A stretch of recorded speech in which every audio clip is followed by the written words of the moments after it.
मर्यादा तो छोड़िए, आप इस देश के अंदर धर्म के नाम पर जो पाखंड हो रहा है उसकी बात कर लो, मंदिरों के नाम पर जाति पाति हो रही है उसकी बात कर लो, मठों के नाम पर एंट्री देने के नाम पर तिलक और जनेऊ को लेके क्या हो रहा है उसकी बात कर लो। मैंने भगवा पहना तो मैं बड़ी सनातनी हूँ, अगर मैं ब्लैक वस्त्र में आ गई तो मैं तांत्रिक दिखती हूँ।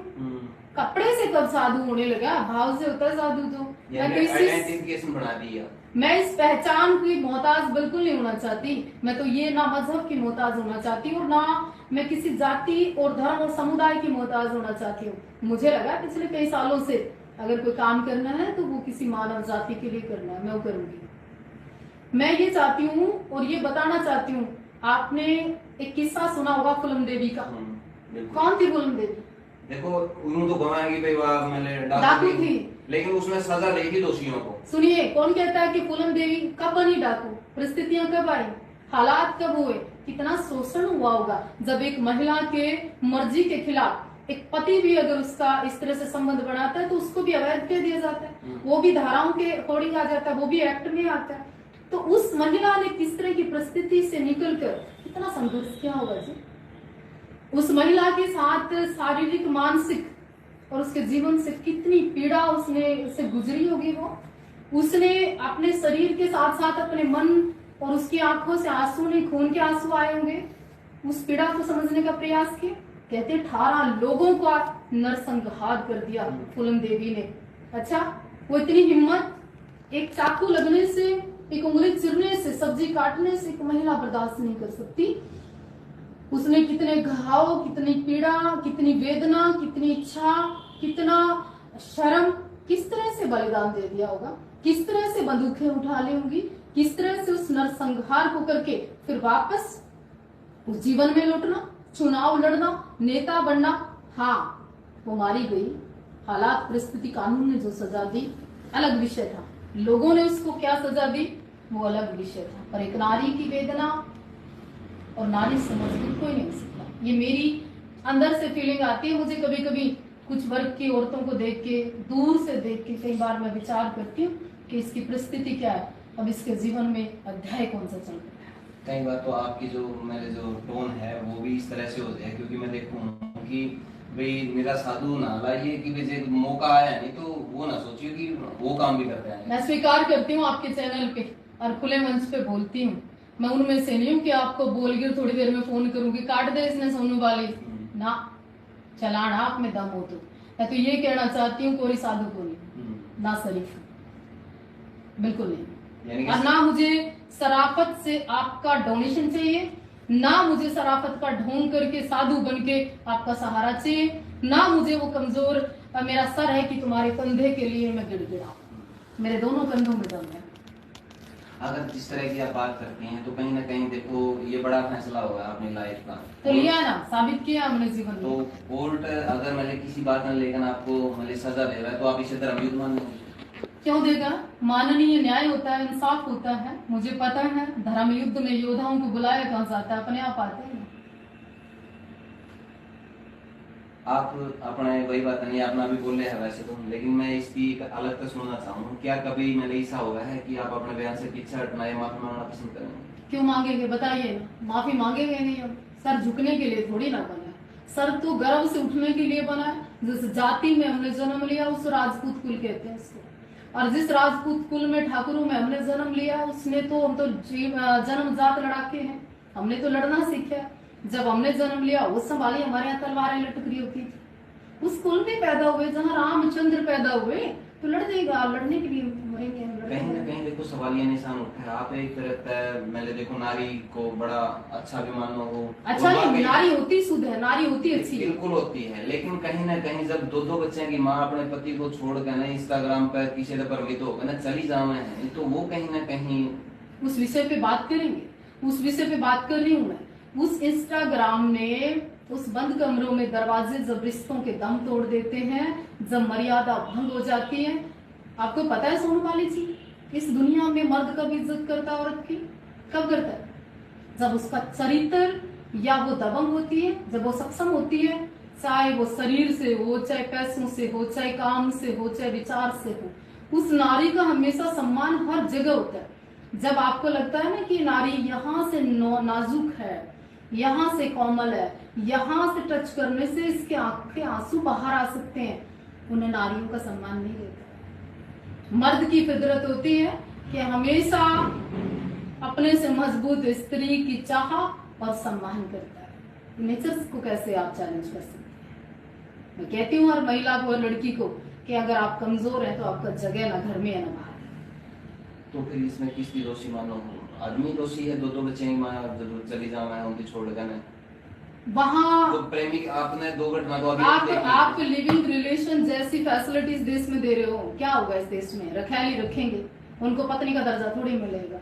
इस देश में जब बेटी घर से बाहर निकलती है ना, उसका क्रियाकलाप, चलना फिरना, व्यवस्था, कपड़े, आचरण, उसका बोलना, मोबाइल साइलेंट, उसकी चुप्पी, उसकी आंखें, उसका रंग ढंग, उसका व्यवहार, वो बताता है चित्र है, चरित्र है या चरित्रहीन।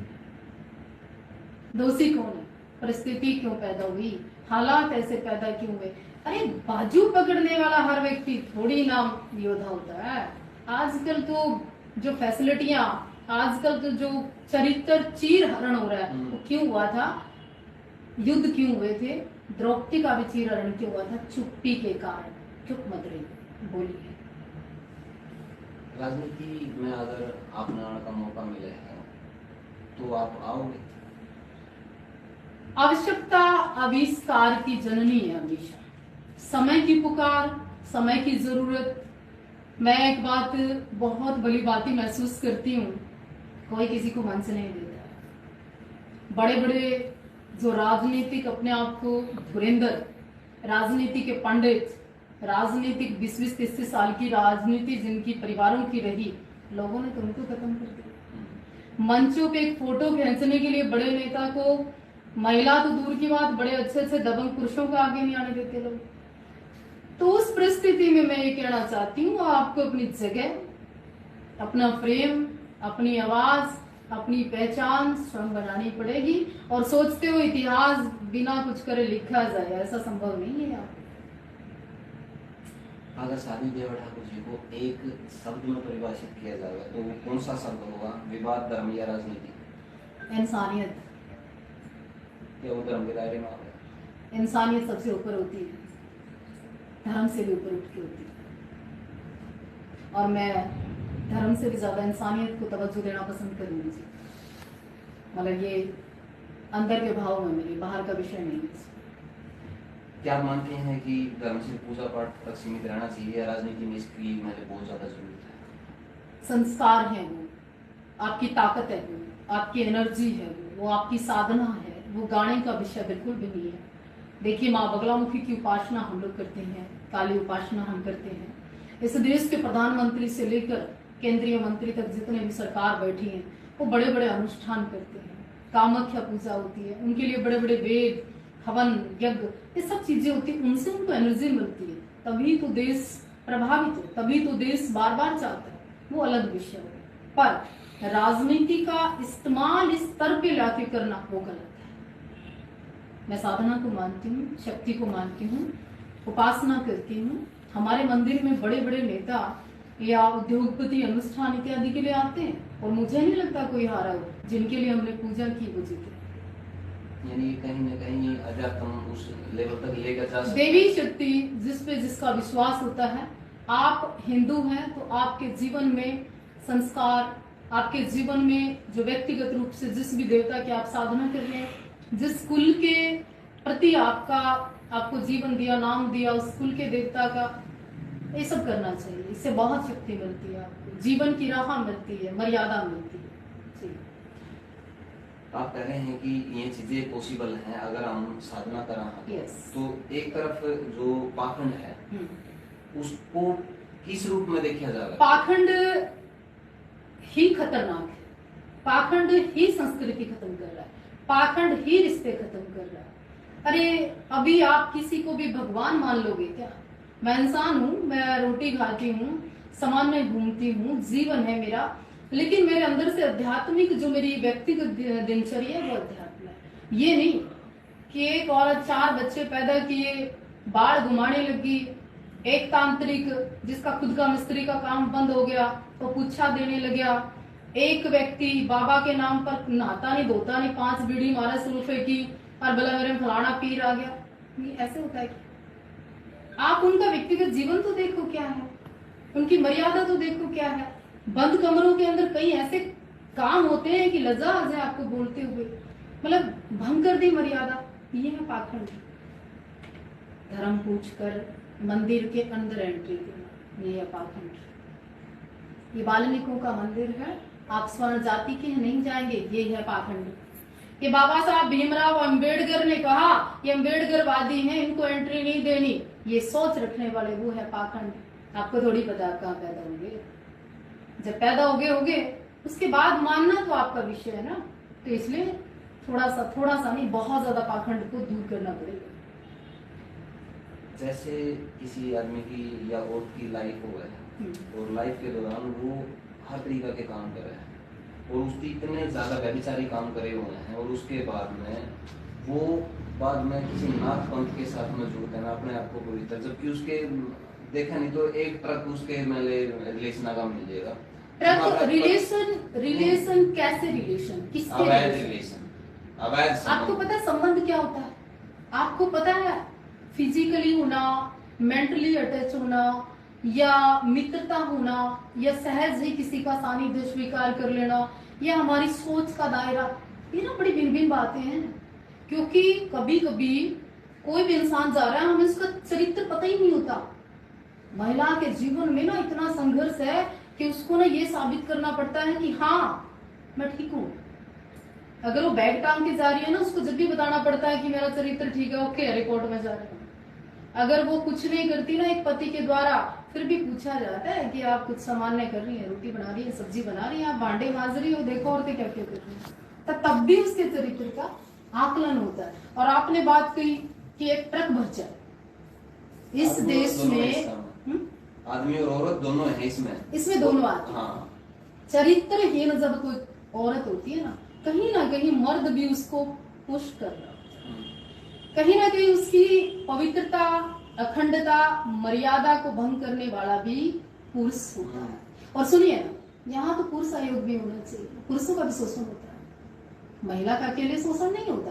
कभी कभी आजकल प्ले बॉय जैसी चीजें यही आ रही है इस देश में, समलैंगिकता यही आ रही है इस देश में, सामान्य शादी करना गोत्र में यही आ रहा है हरियाणा में। इन सबको रोक लो ना, इन सब पे काम कर लो ना। गवर्नमेंट को चाहिए कि आप क्या क्या आजादियां दे रहे हैं, इन पे पाबंदी लगाइए ना। आपने कहा नाथ संप्रदाय अभी कि आप उसका सहारा लेके अपने आप को लोग बड़ा बना लेते हैं। जो लोग बड़ा बनाते होंगे ना, उन लोगों की बात अलग है। साध्वी देवा ठाकुर ने छत्र छाया में जीना सीखा नहीं है सोनवाली जी। क्योंकि मैं एक साध्वी की जानू जो अपना आपकी साध्वी का है, और वो मेरे गांव तक ज्यादा दूर नहीं है, पास में है। तो मैं उसका बैकग्राउंड में जानू, शादी हो गई थी, फिर उसका पति ने भी जानू, फिर उस तूती वो छोड़ कर आई, फिर उसका और यार में जानू, फिर उसके जो स्कूल में पढ़ेगा तो उनकी भी 10 साल थी जानू। तो फिर जितने अलग मैं सब ही जानू, और उसके बाद में ये तो सारे उसका माथा टेकते ना वो करें, तो वो चीज अभी जो जींद में खुलासे हुए, अभी जींद की तपस्या के बाद जो इतना महाभारत रोड़ा पड़ा, साध्वी देवा ठाकुर ने वीडियो ला दी, साध्वी देवा ठाकुर ने पर्दाफाश कर दिया, साध्वी देवा ठाकुर ने पाखंड बता दिया, साध्वी देवा ठाकुर तो देखो क्या कर रही है, आंख में गुड़ी दे दी, मिर्ची लग गई, क्या कर दिया, पाखंड की दुकान बंद कर दी, हजारों लोगों की आंखें खोल दी। करो ना आप भी प्रयास। एक पत्रकार कह रहा था सोशल मीडिया पे आके, साध्वी देवा ठाकुर जी भला डाक लाड़ो तपस्या कराओ जी सा नहीं लग रहा। अपने आप को वो पत्रकार कहता है। मैंने जब ये वीडियो सुनी ना जी, मैंने फोन किया, फोन करके कहा कि महाशय आपने आज एक रील डाली है और कहा है कि जी नहीं लग रहा, तपस्या कराओ। जी लगाने के लिए तपस्या होती है या कोई लड़की भीगे कपड़ों में देखने के लिए तपस्या होती है? एंटरटेनमेंट का साथ नहीं। क्या तपस्या किसी पुरुष की को खुश करने के लिए होती है? क्या तपस्या के नाम पर जो भीगे बदन में राख लिपटी थी उसको देखने के लिए एंजॉय कर रहे थे आप, मर्यादा कहाँ गई?